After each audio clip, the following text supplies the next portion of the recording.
What's up, and welcome back to another episode of the Injured List podcast. I'm your host, Brian Scott, bringing you expert insight from inside the medical tent. Week 10 of the NFL season's in the books, and as always, it left behind a trail of injuries that could shake up rosters and fantasy lineups heading into Week 11. We saw a mix of big names go down, a few returning from injury, and several still lingering on that questionable list. In this episode, I'll break down the most notable injuries from Week 10, explain what they mean from a medical standpoint, and give you an early outlook on who's trending toward a return, or headed in the opposite direction for Week 11. We'll also look at how these situations might impact fantasy decisions as we get deeper into the playoff push. So grab your notepad, check your lineups, and get ready. We're heading inside the medical tent for your Week 10 injury recap and Week 11 fantasy forecast.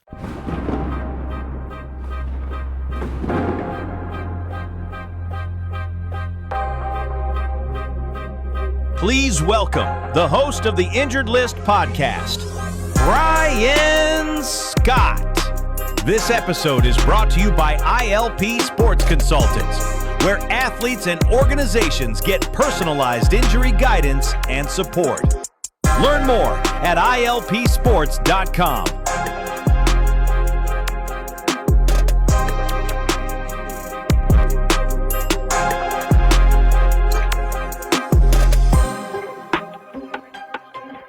Well, before we jump into it, first, some housekeeping items to get to. We want to thank our sponsors.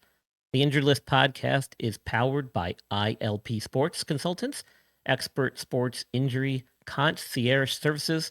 We help get you back on the field so you can be at the top of your game. Visit www.ilpsports.com for more information.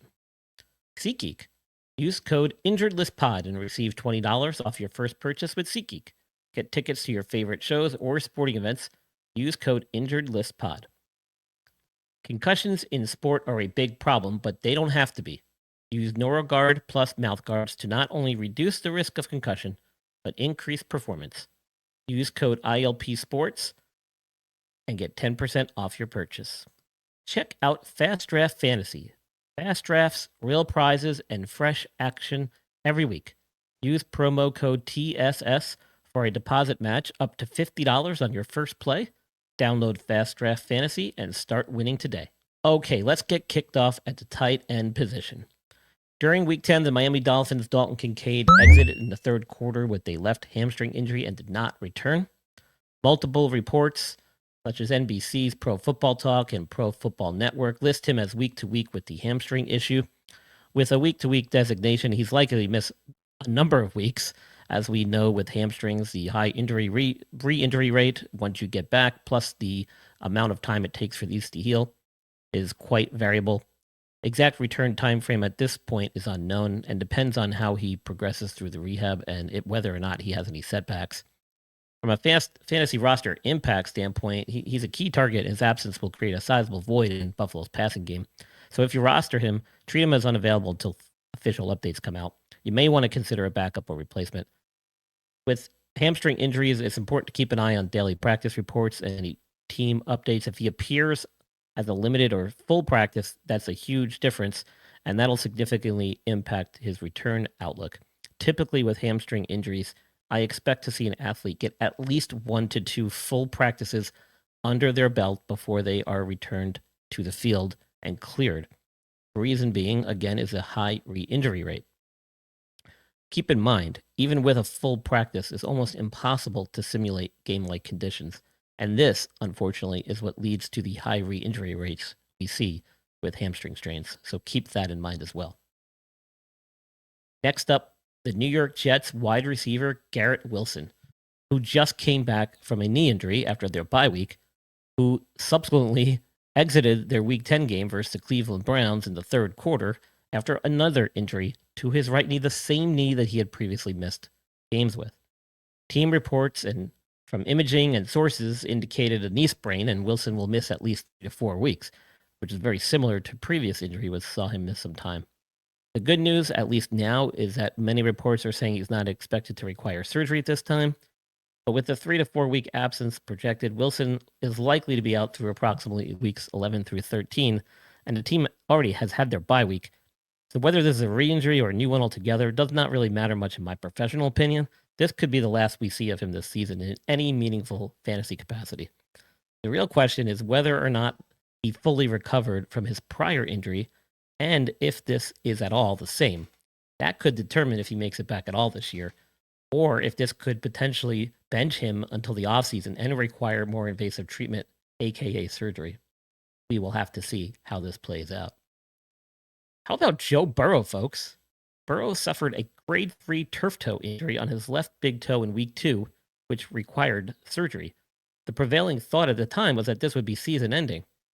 However, on November 10th, 2025, the Bengals announced that they had opened his 21-day practice window.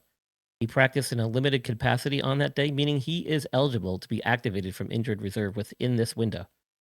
Now, Burrow himself indicated that a return around Thanksgiving-ish, late November, is possible, but he also emphasized that it depends on how his toe and body continue to respond to practice and recovery. For now, he's not expected to play Week 11. The team is assessing him week by week. What does this mean for fantasy rosters? Well, you should treat Burrow as not available for Week 11 and likely for at least several more weeks until he's officially activated. Having opened up his window to return is a positive sign, but possible return is not the same as clear to play. Monitor his practice participation for the next few weeks. I will tell you, this is a very quick recovery timeline, one that I think would be seriously pushing the envelope of a return from a turf toe surgery. While there is some positive to take from this, I would caution everyone to tread cautiously, especially Joe. I would not want this to end up in a revision surgery that could spell the end of a career. We'll be monitoring the situation very closely over the next 21 days. Speaking of turf toe, what is going on with Brock Purdy? What I find even more questionable is what are the San Francisco 49ers medical team doing? I hope they're doing what's in the best interest of their quarterback, but from what we've heard from head coach Kyle Shanahan, it seems like it's been anything but that. If this is a true turf toe, they should have shut him down definitively and addressed it a long time ago. But alas, here we are now heading into week 11, and now they're saying he's even closer to a return. I say FUBAR. I do not think they are telling us the truth, and I do not think we see Brock at all. Mac Jones has been doing the job and doing it well. Why risk career-threatening injury to your number one quarterback? However, given how they've handled it thus far, I guess we should not be surprised when Purdy steps back out there. I would expect to see a lot of rust to shake off before we see anything fantasy-worthy. Unfortunately, as these are tough injuries to play through. Just ask Joe Burrow. Guys, that's going to do it for this quick little injury recap from Week 10 and Week 11 preview. We've got more news to share as the week goes on and more injury updates become available. Please follow us on social media, rate and watch and leave feedback for our videos and podcasts. Follow us and subscribe to the show. And if you have questions, please put them in the comments below. I'd be happy to answer any injury-related questions you may have concerning your fantasy players.